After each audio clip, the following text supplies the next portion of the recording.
Hello बच्चों, एक बहुत ही कंसेप्चुअल टॉपिक लेकर आया हूँ और न जाने कितनी सारी प्रॉब्लम सॉल्व होती हैं इससे, और मेरे जो आगे के वीडियो होंगे उनमें इससे कनेक्टिविटी बनेगी, इसलिए इस टॉपिक को पहले पढ़ना बहुत ज़रूरी है। और टॉपिक है बॉन्डिंग का पोलराइजेशन, जिसको अपन ध्रुवण भी बोलते हैं। तो आखिर मीनिंग क्या है, हम क्या सीखने जा रहे हैं? ध्यान रहे कि जो आयनिक बॉन्ड है कैटायन एनायन के बीच में बनता है, लेकिन बॉन्ड बनने के बाद की घटना बता रहा हूँ। बॉन्ड बनने के बाद, आयनिक बॉन्ड बनने के बाद उसमें कोवलेंट करैक्टर एराइज होने लगते हैं, उनका इंट्रोडक्शन होने लगता है, कोवलेंट करैक्टर इंट्रोड्यूस होने लगते हैं। किस कारण से होते हैं, उसको उस घटना को बोलते हैं अपन पोलराइजेशन। तो आखिर पोलराइजेशन क्या है, इसको कौन कौन से फैक्टर्स इफेक्ट करते हैं, वो सब सीखने को मिलेगा, और किस तरह से प्रॉब्लम आती है वो सारी बातें होंगी, और पोलराइजेशन किन किन प्रॉपर्टीज़ को इफेक्ट कर डालता है ये भी सीखने को मिलेगा। तो समझते हुए चलें बच्चों, मैं सिखाने जा रहा हूँ कि आयनिक बॉन्ड में कोवलेंट करैक्टर कैसे अराइज होते हैं। सीखते जाना। मैंने एक कैटायन और एनायन लिखा है और हमें पता है कि इनके बीच में एक अट्रैक्शन है, इसका नाम आयनिक बॉन्ड है। ध्यान रहे, मैंने ये कैटायन और एनायन बनना है लिखा है, और इन दोनों के बीच एक अट्रैक्शन है, इसका नाम आयनिक बॉन्ड। लेकिन बॉन्ड बनने के बाद की घटना बता रहा हूँ कि चूंकि कैटायन साइज में छोटा होता है एज कम्पेयर टू एनायन, तो कैटायन का न्यूक्लियस क्या करेगा, अपने इलेक्ट्रॉनों को तो अपनी तरफ खींच रहा है, उसके अलावा ये बड़े एनायन के इलेक्ट्रॉन क्लाउड को भी अपनी तरफ खींचने लगता है। ऐसा होने से जो एनायन की शेप है, इस शेप में डिस्टॉर्शन आ जाता है, और उस डिस्टॉर्शन को, उस आकृति में आने वाली विकृति को ही अपन क्या बोलते हैं, पोलराइजेशन, मतलब ध्रुवण बोलते हैं। तो पता है क्या हुआ कि जो मेरा कैटायन है उसका पोलराइजेशन बहुत ही कम कर पाता है कौन, एनायन, जबकि कैटायन एनायन का ज्यादा पोलराइजेशन करता है। मतलब अपन कैटायन का पोलराइजेशन नेग्लिजिबल मानते हैं। तो मैंने कैटायन को लगभग ऐसा ही बना दिया है, थोड़ा बहुत उसको जिगजैग करके बना दिया मैंने, और मेरा जो एनायन है उसकी शेप में मैं डिस्टॉर्शन दिखा रहा हूं। उसका जो इलेक्ट्रॉन क्लाउड था, वो इलेक्ट्रॉन क्लाउड जो है मेरे कैटायन की तरफ शिफ्ट हो गया है, और इस घटना को अपन नाम दे रहे हैं पोलराइजेशन। ये है पोलराइजेशन, जिसको मैंने ध्रुवण कहा है। समझ में आ गया हो? अब मैं एक बात बोलने जा रहा हूं कि मेरा ये कैटायन इस एनायन का जितना ज्यादा पोलराइजेशन करेगा, बॉन्ड में कोवलेंट करैक्टर उतने ही ज्यादा होंगे। ये सबसे इंपॉर्टेंट पॉइंट है। इसका मतलब कोवलेंट करैक्टर डायरेक्टली प्रोपोर्शनल होते हैं एक्सटेंट या अमाउंट ऑफ पोलराइजेशन के। दूसरी बात, जैसे ही कोवलेंट करैक्टर बॉन्ड में इंट्रोड्यूस हो जाते हैं तो कोवलेंट प्रॉपर्टीज आने लगती हैं। जनरल बातें हैं, अपन ने सॉल्युबिलिटी वाले वीडियो में भी कहा है कि आयनिक कंपाउंड जो होते हैं वो वाटर में सॉल्युबल होते हैं, जबकि कोवलेंट कंपाउंड पानी में नहीं घुलते।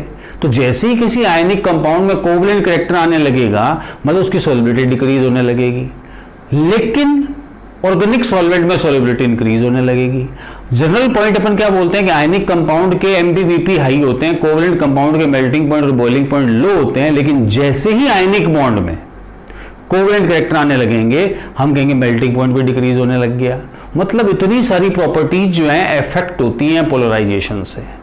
दूसरी एक बात और, दो टर्म्स बोलना चाहता हूं। एक है पोलराइजिंग पावर बोलते हैं हम, उसी को अपन आयोनिक पोटेंशियल से लिख सकते हैं, फाई से रिप्रेजेंट करते हैं।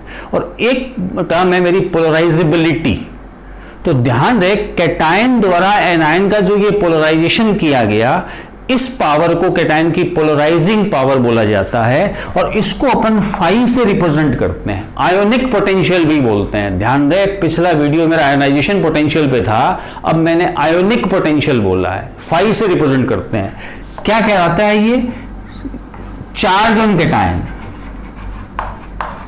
कैटायन पे charge upon size of cation. ध्यान रहे, ये फाई को रिप्रेजेंट करने का तरीका है, और इसी को बोलते हैं अपन पोलराइजिंग पावर, या कह दो फाई। एनायन द्वारा जो पोलराइज होने की एबिलिटी है, एनायन में जो कैटायन द्वारा पोलराइज होने की एबिलिटी, उसको पोलराइजेबिलिटी बोलते हैं। तो दो वर्ड मैं बार बार बोलूंगा, पोलराइजिंग पावर ये कैटायन के लिए बोली जाती है, और पोलराइजेबिलिटी एनायन के लिए बोली जाती है। अब हमें, मैं फिर बोल दूं बच्चों, अब हमें पढ़ना है कि वो कौन कौन से फैक्टर्स हैं जो पोलराइजेशन को अफेक्ट करते हैं। और उन्हीं फैक्टर्स को हम साइंटिस्ट के नाम पर फजान रूल बोलते हैं, FUJAN, प्रोनाउंसिएशन का फर्क है, वो फुजान बोलता है, फजान बोलता है, फायान भी बोलते हैं। तो मैं फजान रूल्स की बात करना चाहता हूं, और केमिस्ट्री की बहुत सारी रिजल्ट यहां से डिसाइड होती है। इवन ऑर्गेनिक में भी अपन एक दो बार फजान रूल की बात करते हैं, तो इसको थोड़ा ढंग से समझ लेना, बहुत आसान सी बात है। मैं फिर बोल दूं बच्चों कि कैटायन द्वारा एनायन का जितना ज्यादा पोलराइजेशन होगा, कोवेलेंट कैरेक्टर उतने ज्यादा होंगे। अब पोलराइजेशन को कौन कौन से फैक्टर से अफेक्ट करते हैं वो हमें पढ़ने हैं, और उन सारे फैक्टर्स को कलेक्टिवली अपन फजान रूल बोलते हैं। सबसे पहला फैक्टर ले रहा हूं मैं, और वो क्या है? Size of cation. सिंपल सी, बहुत आसान सी बातें हैं बच्चों। मैं फिर बोल दूं कि यदि मेरे कैटायन का साइज बड़ा है तो निश्चित है मैं बोलूंगा उसकी पोलराइजिंग पावर कम है, क्योंकि खुद का साइज बड़ा होने से उसके खुद के न्यूक्लियस का अपने इलेक्ट्रॉनों पर अट्रैक्शन कम है, तो फिर वो किसी एनायन के इलेक्ट्रॉन क्लाउड को अपनी तरफ शिफ्ट नहीं करवा पाएगा, अपनी तरफ नहीं खींच पाएगा। दैट्स वाई उसकी पोलराइजिंग पावर कम हो गई। जब पोलराइजिंग पावर कम हो गई तो मैं बोलूंगा बॉन्ड में कोवेलेंट कैरेक्टर तो कम हो गए, आयनिक कैरेक्टर बढ़ गए। तो मैं इसका एग्जांपल लेना चाहता हूं, लेकिन उससे पहले मैं अपना रिजल्ट फिर बोल दूं कि पोलराइजेशन या पोलराइजिंग पावर, फिर कह रहा हूं कि कैटायन के साइज के साथ रिलेशन बना रहा हूं, इनवर्सली प्रोपोर्शनल है। साइज बड़ा तो पोलराइजिंग पावर कम, साइज छोटा तो पोलराइजिंग पावर ज्यादा। इसका मतलब ये हुआ कि मैं एक एग्जांपल लूं, मान लो मैंने ले लिया LiCl, मैंने ले लिया NaCl, मैंने ले लिया KCl, मैंने ले लिया RbCl, मैंने ले लिया सीजियम क्लोराइड। एग्जाम्पल लेने का भी तरीका होता है। जब मैं साइज ऑफ कैटायन की बात कर रहा हूं तो क्यों नहीं सेम ग्रुप के कैटायन ले लो, एनायन कॉमन रखते हैं। हमें पता है डाउन द ग्रुप साइज बढ़ता है, तो मुझे पता है यहां से इधर जा रहा हूं मैं, साइज ऑफ कैटायन बढ़ रहा है, इसका मतलब मेरे कैटायन की पोलराइजिंग पावर कम हो रही है। दैट्स वाई ये सबसे स्मॉलेस्ट कैटायन और ये सबसे लार्जेस्ट कैटायन है इन सभी में, इसका मतलब इसकी पोलराइजिंग पावर सबसे ज्यादा है। तो मैं कह सकता हूं मैं इधर से इधर जा रहा हूं तो पोलराइजिंग पावर डिक्रीज हो रही है। पोलराइजिंग पावर डिक्रीज हो रही है मतलब आयनिक कैरेक्टर इंक्रीज हो रहा है, कोवेलेंट कैरेक्टर डिक्रीज हो रहा है। तो मैं कह सकता हूं पोलराइजिंग पावर इधर डिक्रीज हो रहा है, कोवेलेंट कैरेक्टर डिक्रीज हो रहा है, आयनिक कैरेक्टर इंक्रीज हो रहा है। ये सारी बात समझ में आ गई होगी। तो जब आयनिक कैरेक्टर इंक्रीज हो रहा है मैं कह सकता हूं सोलिबिलिटी बढ़ रही है। मैं कह सकता हूं क्या मेल्टिंग पॉइंट इंक्रीज हो रहा है। ये सारी प्रॉपर्टी कंपेयर की जा सकती है। मेरी ये बात समझ में आ गई होगी। ये पहला फैक्टर था साइज ऑफ कैटायन। अब मैं ले रहा हूं दूसरा फैक्टर और वो है साइज ऑफ एनायन। ये लो, बहुत सिंपल सी बात है। अब एनायन यदि साइज में बड़ा है तो स्वाभाविक है उस एनायन के न्यूक्लियस का अपने इलेक्ट्रॉनों पे अट्रैक्शन कम है, तो ऐसे एनायन के इलेक्ट्रॉन क्लाउड इजीली पोलराइज किए जा सकते हैं कैटायन के द्वारा। इसका मतलब जितना बड़ा एनायन का साइज उतना ज्यादा वो पोलराइज होगा और बॉन्ड में उतने ज्यादा कोवेलेंट कैरेक्टर आ जाएंगे। इसका मतलब एनायन के साइज और पोलराइजेशन में रिलेशन डायरेक्टली प्रोपोर्शनल हो गया। साइज ऑफ एनायन बड़ा, पोलराइजेशन ज्यादा। मेरा पॉइंट पकड़ में आ गया होगा। अब मैं एग्जांपल लेना चाहता हूं, तो क्यों ना मैं कैटायन कॉमन रखते हुए एनायन चेंज करना स्टार्ट कर दूं। तो मैंने क्या किया, लिथियम का फ्लोराइड, लिथियम का क्लोराइड, लिथियम का ब्रोमाइड, लिथियम का आयोडाइड ले लिया। कैटायन मेरा कॉमन चल रहा है, एनायन मुझे पता है एक ही ग्रुप के ले लिए मैंने, आयोडाइड की तरफ जा रहा हूं तो साइज इंक्रीज हो रहा है। इसका मतलब इस एनायन का सबसे ज्यादा पोलराइजेशन होगा। इसका मतलब मैं कह सकता हूं मैं इधर से इधर जा रहा हूं तो पोलराइजेशन बढ़ रहा है, मतलब फाई जो है वो इंक्रीज हो रहा है। मैं बोलूंगा कोवेलेंट कैरेक्टर क्या हो रहे हैं, इंक्रीज हो रहे हैं। मेरा ये पॉइंट समझ में आ गया होगा। ये सेकंड फैक्टर हो गया है। दो फैक्टर बता दिए हैं बच्चों मैंने। तीसरे फैक्टर पे आता हूं, समझना उसको। तीसरा फैक्टर है जिसमें मैं कैटायन और एनायन पे चार्ज की बात करना चाहता हूं। और ध्यान रखिए तीसरा फैक्टर अल्टीमेटली कनेक्टेड तो इस साइज वाली बात से ही है, क्योंकि हम ऐसा अच्छी तरह से जानते हैं कि कैटायन पे जितना ज्यादा चार्ज होगा उसका साइज उतना छोटा हो जाएगा, एनायन पे जितना ज्यादा चार्ज होगा उसका साइज उतना बड़ा हो जाएगा। तो अल्टीमेटली ये बातें रेडियस से ही कनेक्टेड हैं। तो मैं एक साथ ले रहा हूं उनको, तीसरे फैक्टर को, और वो क्या है, charge on ion. Charge on ions की बात कर रहा हूं मैं। और ढंग से समझ लें, मैंने अभी भी क्या बोला है, अभी भी मैंने बोला है कि कैटायन पे जितना ज्यादा चार्ज वो साइज में छोटा, एनायन पे जितना ज्यादा चार्ज वो साइज में उतना बड़ा। इसका मतलब पोलराइजेशन आयनों पे चार्ज के डायरेक्टली प्रोपोर्शनल है। कैटायन पे चार्ज ज्यादा, हम बोलेंगे पोलराइजेशन या उसकी पोलराइजिंग पावर ज्यादा। एनायन पे चार्ज ज्यादा, तो मैं बोलूंगा वो उतना ही ज्यादा इजीली कैटायन द्वारा पोलराइज हो जाएगा। इट मींस चार्ज के साथ पोलराइजेशन का रिलेशन डायरेक्टली का हो गया। मेरा पॉइंट ये पकड़ में आ गया होगा। अब मैं एग्जांपल लेता हूं। तो जब मैं चार्ज की बात करता हूं, मैं सेम ग्रुप के आयंस नहीं ले सकता, मुझे अलग अलग ग्रुप के आयंस लेने पड़ेंगे। और मैं कैटायन की बात करूं, कैटायन चेंज करता जाऊंगा, एनायन कॉमन रखता जाऊंगा। जैसे मान लो मैंने NaCl, मैंने MgCl2 और मैंने AlCl3 ले लिया। मैंने एनायन कॉमन रखा, कैटायन चेंज किया है, मुझे पता है यहां +1, यहां +2, यहां +3 आ रहा है। मैं कह सकता हूं मैं इधर से इधर जा रहा हूं, तो पोलराइजेशन क्या हो रहा है? बढ़ रहा है। कोवैलेंट कैरेक्टर क्या हो रहे हैं? बढ़ रहे हैं। ये मेरा आंसर हो गया, क्योंकि इन तीनों में सबसे छोटा हो गया है कौन? एल्यूमिनियम +3। दैट्स वाई उसकी पोलराइजिंग पावर सबसे ज्यादा हो गई है। मैंने कैटायन पे चार्ज का एग्जांपल ले लिया, मैं एनायन पे चार्ज का एग्जांपल लेता हूं। क्यों ना मैं कैटायन कॉमन रख दूं। मान लीजिए मैंने मैग्नीशियम फ्लोराइड ले लिया, मैंने मैग्नीशियम ऑक्साइड ले लिया और मैंने मैग्नीशियम का नाइट्राइड ले लिया। अब मुझे पता है सब में कैटायन तो कॉमन है, लेकिन एनायन मेरे सब में अलग अलग, एक में फ्लोराइड है, एक में ऑक्साइड है, एक में नाइट्राइड है, और सबसे बड़ा इनमें एनायन कौन है? नाइट्राइड। दैट्स वाई उसका पोलराइजेशन सबसे ज्यादा होगा। मैं फिर कह सकता हूं इधर से उधर जाने पे पोलराइजेशन बढ़ रहा है और कोवैलेंट कैरेक्टर भी क्या हो रहे हैं? बढ़ रहे हैं। समझ में आ गया हो मेरा पॉइंट? ये चार्ज ऑन आयंस की बात हो गई बच्चों। चौथा फैक्टर जो है उसमें बहुत इंपॉर्टेंट बात है, वो है इलेक्ट्रॉनिक कॉन्फ़िगरेशन ऑफ कैटायन। और बहुत कुछ सीखने को मिलेगा और यहां की बातें पूरे सिलेबस में बार बार काम आएगी। ध्यान रहे, कैटायन के 3 तरह के कॉन्फ़िगरेशन होते हैं, जिनमें से पहला है इनर्ट गैस इलेक्ट्रॉनिक कॉन्फ़िगरेशन। और मतलब क्या है कि 8 इलेक्ट्रॉन होंगे वैलेंस शेल में, आउटर मोस्ट शेल में 8 इलेक्ट्रॉन होंगे। और मेरे कैटायन बहुत सारे हैं जो मैंने लिख भी रखे हैं। अभी ये जो कैटायंस मैंने लिखे थे और भी हो सकते हैं, ये सब के सब वो कैटायन हैं जिनकी आउटर मोस्ट शेल में 8 इलेक्ट्रॉन है। तो ये इनर्ट गैस वाले हो गए। दूसरा होता है pseudo inert gas. Pseudo inert gas electronic configuration वाले। ध्यान रहे, जब आउटर मोस्ट शेल में 18 इलेक्ट्रॉन होते हैं, जो आउटर मोस्ट शेल में 18 इलेक्ट्रॉन हो जाएंगे, तो उस कॉन्फ़िगरेशन को हम स्यूडो इनर्ट गैस कॉन्फ़िगरेशन बोलेंगे। बहुत सारे एग्जाम्पल हो सकते हैं। मैं फिर बोल दूं कि यहां मान लीजिए मैंने जिंक +2 लिख दिया, मैंने कैडमियम +2, मरकरी +2, ये सब लिख दिए। मैं कह सकता हूं मैंने कॉपर +1 लिख दिया। इन सब के पास आउटर मोस्ट शेल में 18 इलेक्ट्रॉन है। मैंने सिल्वर +1 लिख दिया, और भी हो सकते हैं। मेरी बात समझ में आ गई हो? तीसरा होता है non inert gas electronic configuration वाले, और इनको मैं 18+2 इलेक्ट्रॉन वाले भी बोलना चाहता हूं। 18+2, इसको 20 नहीं बोलना, 18+2 बोलना है। ध्यान रहे, 20 इलेक्ट्रॉन नहीं बोलना है।